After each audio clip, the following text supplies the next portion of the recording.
জয় কৃষ্ণকালী মায়ের জয়, জয় সোনা মায়ের জয়।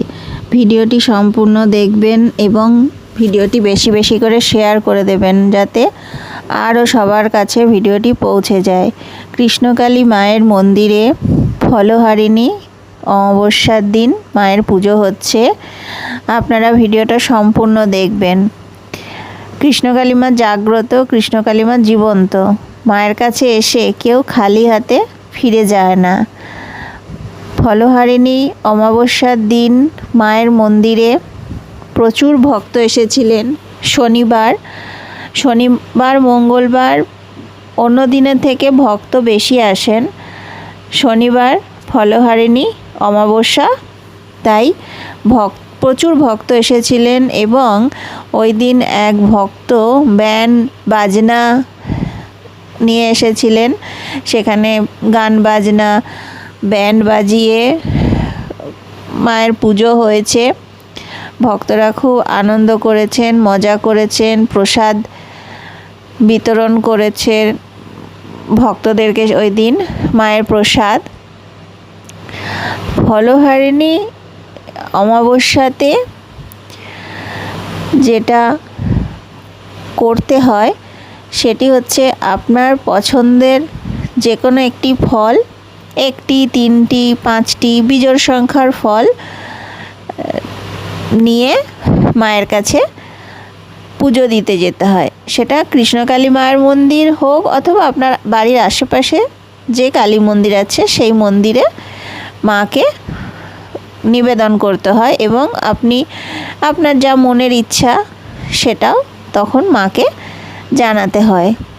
এই বিশ্বাস আছে যে ফলহারিণী কালী অমাবস্যার দিন যে ফল, যে কোনো একটি ফল অথবা 3টি ফল দিয়ে মাকে পুজো দিলে মনের ইচ্ছা পূর্ণ হয়।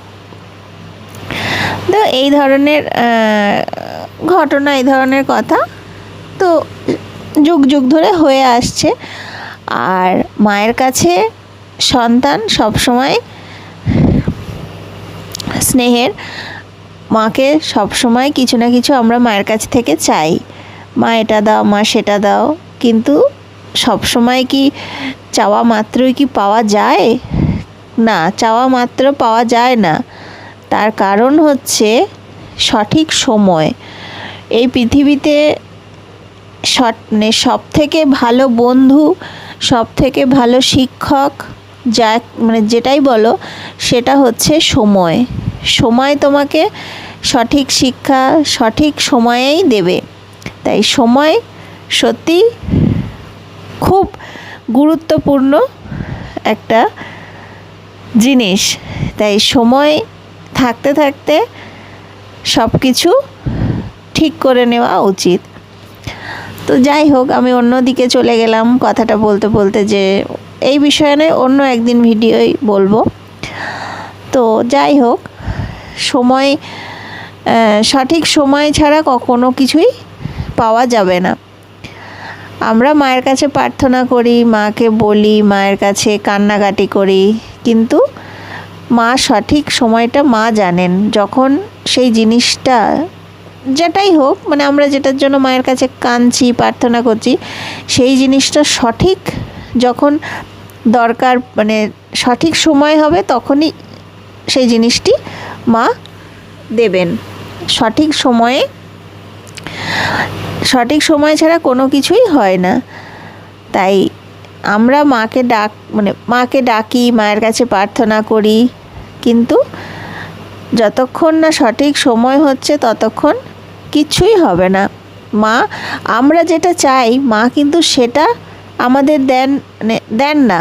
মা সেটা দেন যেটা আমাদের জন্য ভালো, যেটা আমাদের জীবনে জন্য প্রয়োজনীয়, কিন্তু আমরা তো সেটা বুঝতে পারি না। তাই মা সেটাই দেন যেটা আমাদের জন্য ভালো।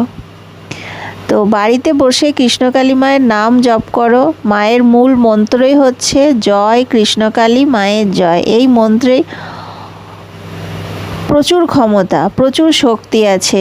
এই মন্ত্র বাড়িতে বসে জপ করে প্রচুর মানুষ উপকার পেয়েছেন। আমি নিজেও কৃষ্ণকালী মায়ের নাম জপ করে অনেক উপকার পেয়েছি।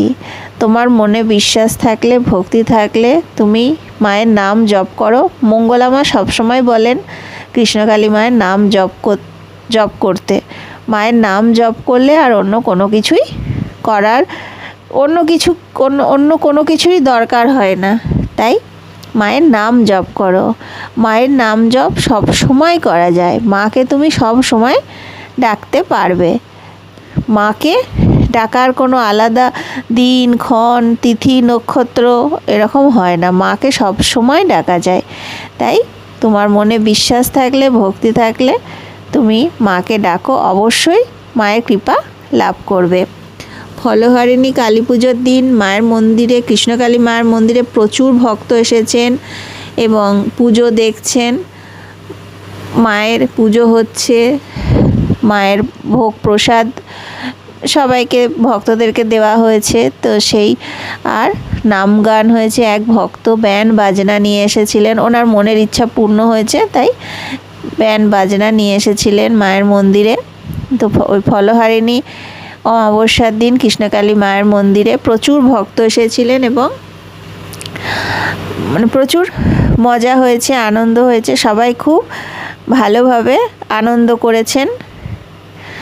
তো কমেন্টে অবশ্যই লিখবেন জয় কৃষ্ণকালী মায়ের জয়, জয় সোনা মায়ের জয়।